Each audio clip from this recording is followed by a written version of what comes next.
So hello everyone, very warm welcome you all to my new Sporter series. So today we are starting with Sporter number 1. Myself Dr. Himangi Kothari, MD Pediatrics. So here we start with Sporter number 1. So first you have to identify the sporter and then we will discuss some important topics and Viva question about the sporter. So here is the first sporter. So you have to identify this sign. So this is Gover sign. So these are 6 steps of Gover sign. When child is attempting to stand up from the floor, the patient rolls onto all 4 limbs like you're seeing here, all 4 limbs, and pushes up to a kneeling position and then uses their hands to push on their thighs to lift upper body. So child is attempting stand up from the floor. So something like this. This is Gover sign. This maneuver compensates for the lack of strength in the hip and thigh extensors. So it is a clinical indicator in proximal muscle weakness, pelvic girdle muscle weakness, especially hip and thigh muscles. It is most commonly seen in Duchenne muscular dystrophy, DMD, and other causes are BMD like Becker muscular dystrophy, polymyositis, neuromuscular disorders, inflammatory myopathies. So Gover sign is appear at 3 years of age and it may be delayed, always present by 6 years of age. So Viva questions, most common inherited neuromuscular diseases. So answer is DMD, Duchenne muscular dystrophy. So what is etiology? What causes DMD? So there is mutation in DMD gene. 65% of cases there is deletion mutation is seen. So XP21.2 chromosome deletion mutation is seen. So there is absence of dystrophin protein, which is essential muscle stabilizing protein. What is inheritance in DMD? So it is most commonly seen in boys. So it is X-linked recessive, primarily affects boys, and mothers are always often carriers. 30% of cases de novo mutation is also seen. Incidence of DMD is 1 is to 3600 live birth. So when do symptoms of DMD typically appear? So onset of disease is around 2 to 5 years old child.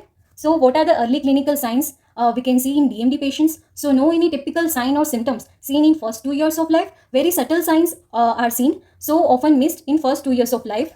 Then frequent falls, waddling gait. This gait appear at 3 to 4 years of age. Lumbar lordosis, toe walking, difficulty in running or climbing stairs, weakness of neck flexors, contracture, cardiomyopathy. So here heart is also affected after the loss of ambulation. Intellectual dysfunction, low IQ is present, and slightly higher risk of epilepsy, ADHD, and learning difficulty in these DMD patients. So what are the muscle findings in DMD patients? So proximal muscles, either shoulder muscles or pelvic girdle, मतलब hip के muscles involved होते हैं. तो proximal muscles affected first, and especially gluteal and quadriceps muscles are involved. So there is pseudo hypertrophy. What causes calf and pseudo hypertrophy in DMD? So fibrofatty and connective tissue replace degenerated muscles, especially in gastrocnemius. So more common pseudo hypertrophy is seen in calf muscles, and then second most common is tongue muscles.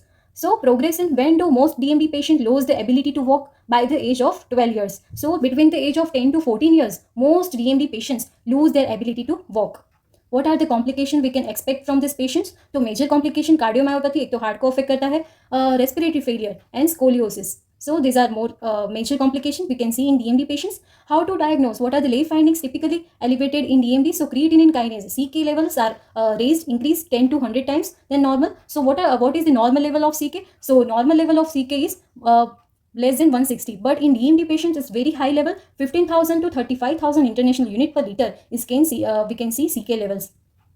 So what is the confirmatory test? What confirms the diagnosis of DMD? So genetic testing, that is mutation analysis. जो DMD gene के अंदर mutation है उसको genetic testing that confirms the diagnosis of DMD. Or if genetic testing is not available, we can also do muscle biopsy. So site is vastus lateralis or gastrocnemius for muscle biopsy, showing the absence of dystrophin protein.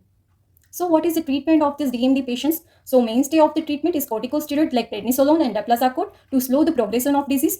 Supportive care like physiotherapy, bracing for scoliosis, and respiratory support in case of respiratory failure patients. So CVS medication in cases of cardiomyopathy, AC inhibitors and ARBs are useful. Nutritional support like calcium, vitamin D supplementation are to be done in DMD patients. So this is all about DMD and Gover sign. Thank you.